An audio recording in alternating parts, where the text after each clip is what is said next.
And also one more thing that I would like to ask. When you come to Ghana, I think in our parliament we have 20 something people, leaders, representing the various communities and towns and all that. Do we have that huge numbers here? I mean, as leaders, because I can see we have a lot of people leading Ghana, but we have less things Done. to see. Do we have the same staffs here? No, no. The answer is no. We here the government. Well, there's the monarch system, Yeah. and then there's the constitutional government that runs the nation, the United Arab Emirates.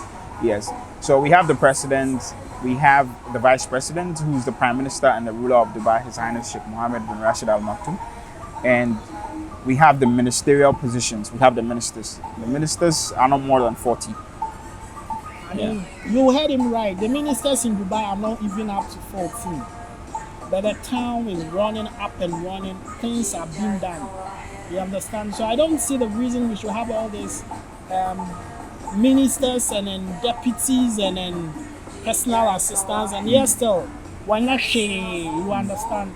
And I think going forward, I don't know if it's not pride. I feel like some of these Ghanaian leaders should come and do internship here. Because I can say they need to come and do internship here. After making all these masters and all these things, we are actually not feeling the weight of what they learned in school. Because coming here, it makes me so sad in a way that I see that Ghana has a lot.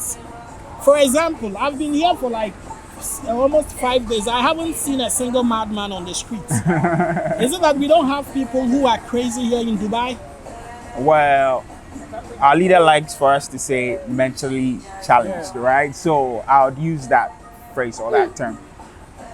Well, there are. I believe in every society, it's unfortunate that we may have people who have mental disorders or challenges. However, there are facilities and the system protects them. The system takes good care of them. Yes. So actually, they are not allowed to be on the street. No, they are not allowed to be on the streets. And even aside from that, on a regular day, you don't see people walking on the streets like we do in Ghana. Yeah. Is it a crime to walk on the streets? Well, it's not exactly a crime, but it's not allowed to walk in certain areas. So what I mean is jaywalking. You can be fined for that. But you can walk around wherever it's allowed. You can walk in the streets. First of all, the roads are not structured such that you can just walk within the streets. There are designated areas where you should walk.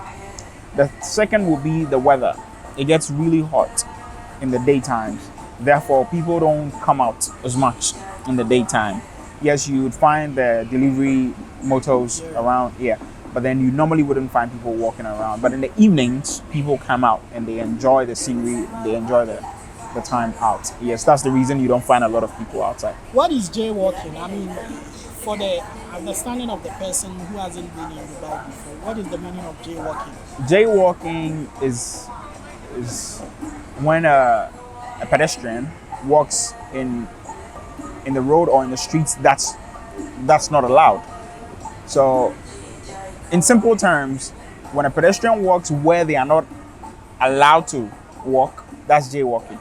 Right. Or cross the streets where they are not allowed at the non-designated area. Yes, that's jaywalking. So, can you tell me some of the places that it is not allowed to walk over there? Well, in simple terms, if there's a zebra crossing here, right in front of us, and you don't cross there, and you go cross in a different place, you jaywalked. Okay. Yeah. That's in simple terms. That's it. So you have to cross at the zebra crossing because that's where you are designated to, or you use the bridge. There's always a bridge on most of the highways. There's a bridge that connects one end to the other. So you have to use the pedestrian bridge. Okay, there is something special that I also noticed in Dubai. You don't see, like with their bus stops, it is covered.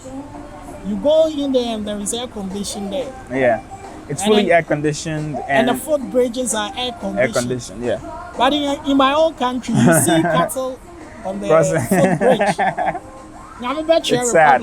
Yeah. It's sad. You know, the situation of Africa, well, we'll narrow it down to our country, Ghana.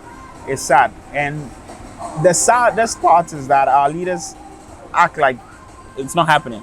Yeah. Yeah, and that's the saddest part, because then it's as if the citizens are just complaining or are being spoilt or feeling entitled, which isn't the case, because what we are talking about is actually reality. But here in Dubai, because the weather can go higher than 36 degrees, it's important for the government to, or the RTA, which is the Road and Transport Authority, to provide facilities to make transportation easier for the regular people. So they thought it was important for them to fix these cabins at the bus stops, fully air conditioned, so that you don't stand in the sun to wait. You go in there, sit comfortably, and there are screens that tells the timings for the buses and the numbers for the buses. Let me get to that. I was in one myself, and then I saw the bus will arrive in 2 minutes. Right. And exactly 2 minutes, the bus was there. Now, Right. my worry, or like where I got so confused, was we have traffic on the road and all that. So I don't see why exactly 2 minutes the bus should be at the bus stop. Yeah, you have a point. What So, happened? The way the bus system and the traffic system works is everything is linked, Yeah. right? So they know that if the bus moves from this bus station, given the traffic system, they know that the traffic lasts this number of minutes, right? The green lasts this number of minutes, the red lasts this number of minutes. So they calculate it within that time. So give or take, it's even if it's going to delay, it's going to delay just a few seconds. Yes, it will arrive exactly as it says it. The system is really working. It's working, yeah. And when we were traveling, I also noticed something. Yeah. The buses are not allowed to go beyond 8. That's right. And then I realized the smaller cars were going Yeah, faster. around 120 kilometers per hour. What was the reason? The reason is that the bus, in the situation where there has to be an abrupt break or maneuver, the buses will find it more difficult than the private cars or the saloon cars. That's why the buses are not allowed to go beyond 80 kilometers per hour. It's for our safety, yeah. And one more thing, crime rate. I left my camera. Here. I was walking about. And it's not only here, even in the bus at the hotel. My bag and the cameras was in the car. I was just walking around, and I noticed that we can leave things around and then nobody picks it up. Yeah. Don't we have tips here? No, crime rate is low.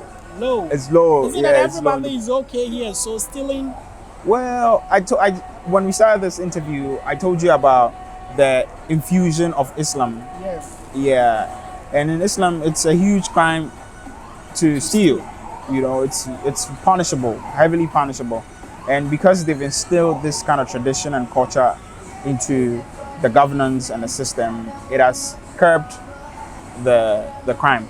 The second thing is there are surveillance cameras. There are CCTV cameras, so even if you don't see the security or the police around you, you know that there's an eye on you. Watching you. There's someone watching you, and because of that, the crime is very low here. Yeah. What is the punishment for people that do that steal here? Well, yeah, you're likely to be fined or jailed. Yeah, whereas you can be jailed. You can be jailed for some months or years. Yes. But depending on the gravity of the crime. Yeah. So let's say if somebody steals your phone and then a CCTV camera gets to see the person, Yeah. what does the system do? Do they work out to get your property for you? Yeah, they work out to get the property for you. If your item is missing or someone picks it up, they try to get the face of the person. And most of the facilities here, almost all of them in Dubai, anyone that enters, their details are taken. And therefore, once your detail is taken, if you are the thief, it will link to the detail you gave. And that detail will help them to extract you, yes, from your hotel or from wherever you are, your home or apartment, wherever you are. Yeah. Well, I think there is a lot to talk about. Right. We'll have to do maybe part 2 some other time. When It'll be a pleasure. Dubai It'll be a again. pleasure. Yes, because I wanted us to talk about the various places that we went. But Yeah, yeah. We don't have a lot of time to do this. It'd be nice, speaking to you. I would like you to leave your handles, your contacts for Sure, business. sure. Who want to work with you. First off, thank you so much for having me. This was a surprise, and I'm honored. I'm really honored to be sitting here with you. So my name is Richard, but actually my showbiz name, in quotes, Yeah, on social media, I'm Gemjani, GEMDJANIE, on all social media. Well, not all. I'm actually on Twitter, Facebook, and Instagram. Yes, Twitter, Facebook, and Instagram. You can find me, Gemjani. On Instagram, it's